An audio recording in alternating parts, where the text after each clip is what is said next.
What's up everyone and welcome back to the टीयर शेख stories.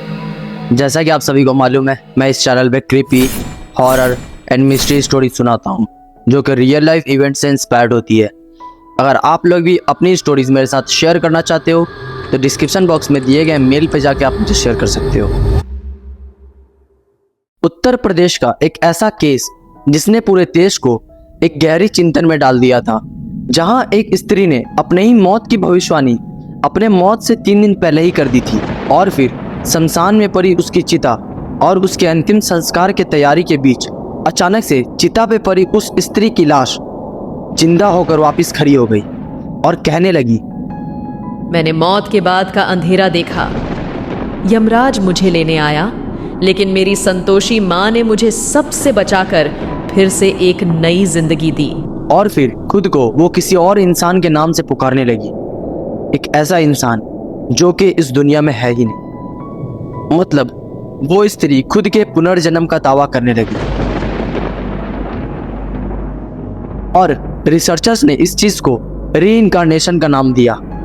मतलब काया पलट या फिर एक आत्मा किसी इंसान के शरीर से उसकी आत्मा को रिप्लेस करके उस शरीर में चले जाए, उसे रीइंकार्नेशन कहते हैं। तो इसी केस के बारे में हम डिस्कस करेंगे इस वीडियो में। So without any further due let's start the video.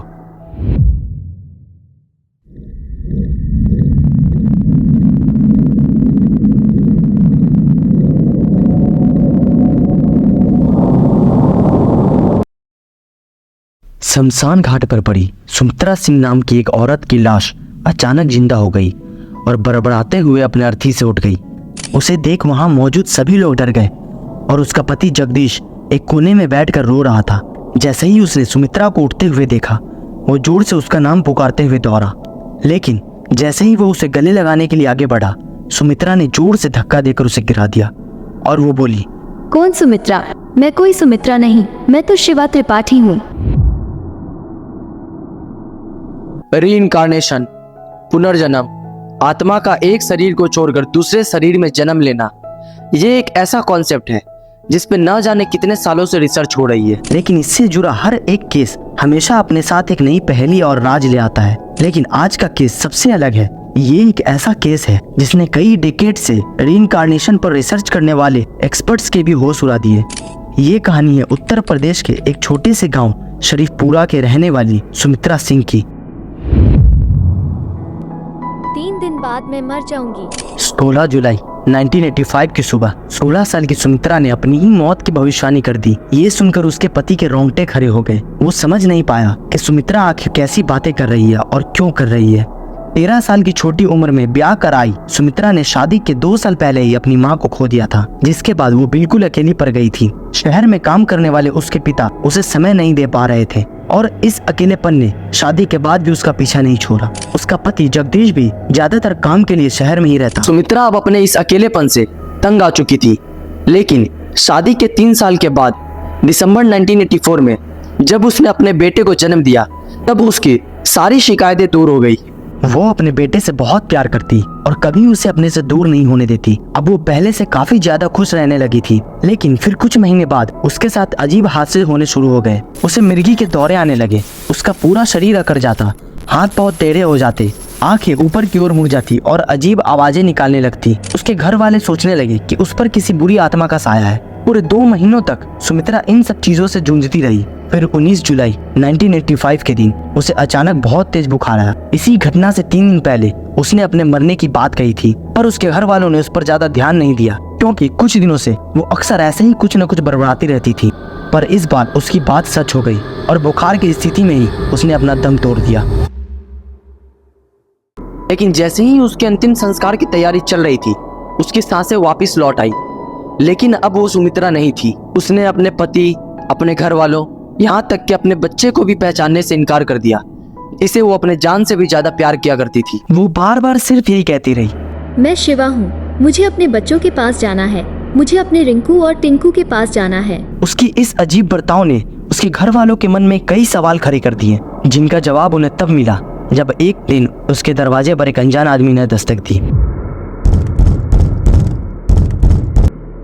अक्टूबर 1985 एक अधेड़ उम्र का आदमी हाथ में एक मोटी किताब लिए सुमित्रा के घर के दरवाजे पर खड़ा था।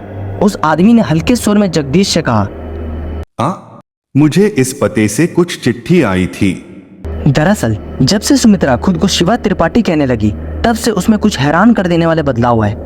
कभी अनपढ़ रह चुकी सुमित्रा अचानक लिखने पढ़ने लग गई थी और उसने कई चिट्ठियां लिखकर जगदीश से उन्हें पोस्ट करने के लिए भी कहा।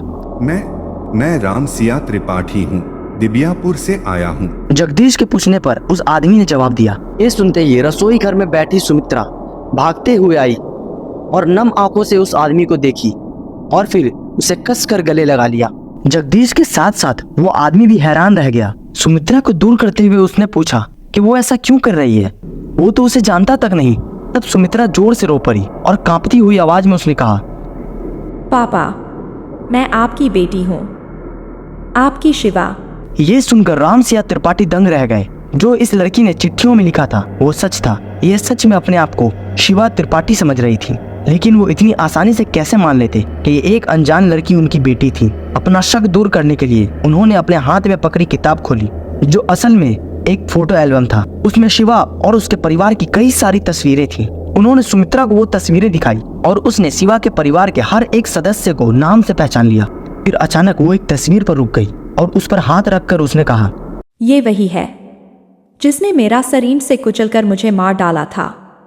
यह शिवा की ननद की तस्वीर थी। त्रिपाठी जी हैरान रह गए। उनकी आंखों में आंसू आ गए और उन्हें ये यकीन हो गया कि यही उनकी शिवा है। उन्होंने उसे गले लगाया और फूट फूट कर रोने लगे। लेकिन जगदीश और उसके परिवार के सवाल अभी तक बाकी थे। आखिर ये शिवा त्रिपाठी थी कौन? क्या सुमित्रा सच में उसका पुनर्जन्म थी? पर इतने सालों बाद अब उसे अपना पहला जन्म क्यों याद आ रहा था?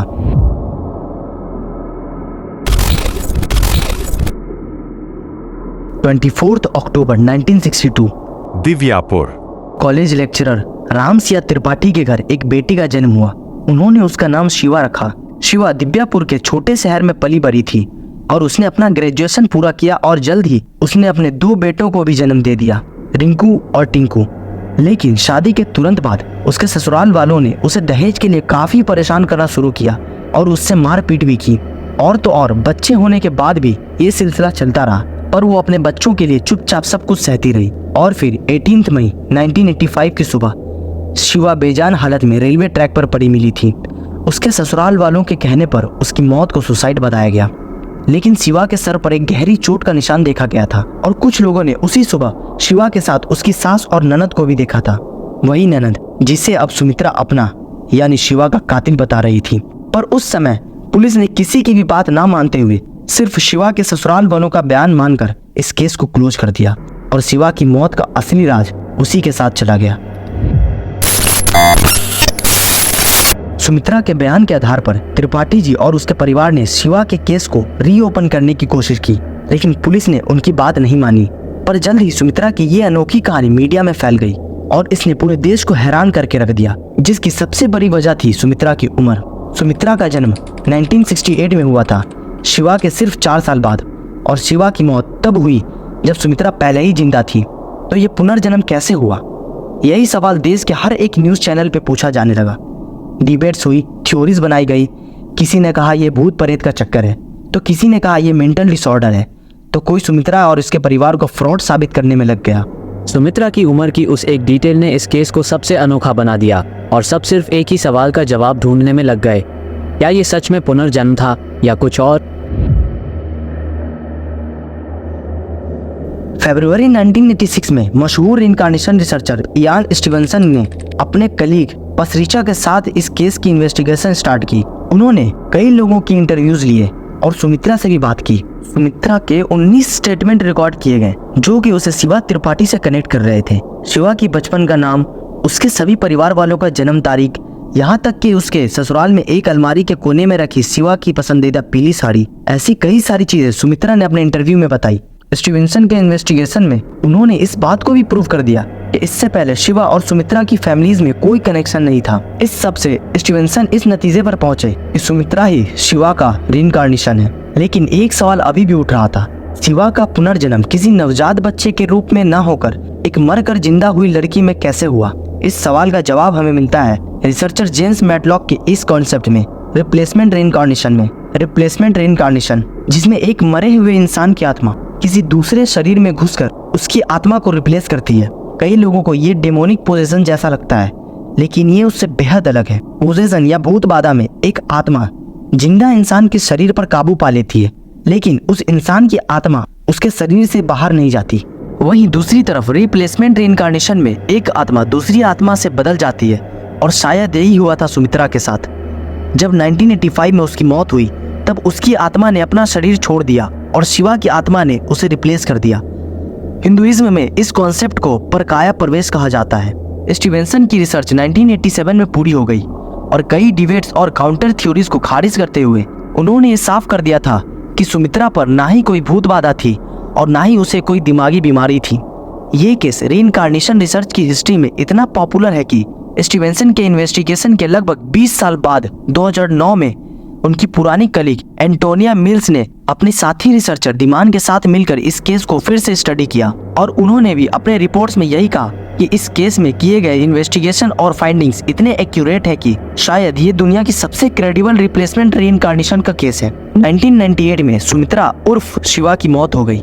रिपोर्ट्स के अनुसार वो मरने तक शिवा बनकर ही रही, लेकिन उसने अपने पहले दोनों बच्चों के साथ सुमित्रा के बच्चे और पति को भी अपना लिया था। पुलिस इन्वेस्टिगेशन रीओपन न होने की वजह से सुमित्रा के बयान के बाद भी शिवा की ननद पर कोई कार्रवाई नहीं की गई। गांव वालों का ये कहना है कि 1985 में मरकर वापस आने के बाद सुमित्रा ने कहा था कि मां संतोषी ने उसे सिर्फ कुछ सालों के लिए वापस भेजा है ताकि वो अपनी वो जिंदगी जी सके जो उससे छीन ली गई थी, और 13 साल बाद ही उसकी मौत हो जाने से इस बात को और भी ज्यादा बढ़ावा मिल गया। तो ये थी सुमित्रा और शिवा के रीइंकार्नेशन की पूरी स्टोरी और इस केस की पूरी study. So I hope you love the video. If you love it, then like the video and share with your friends and subscribe the channel और कमेंट करके अपनी जो ओपिनियन है और फीडबैक है वो बता दें कि मैं कैसे इम्प्रूव कर सकता हूँ। मिलते हैं आपसे अगले वीडियो में, जब तक के लिए बाय बाय।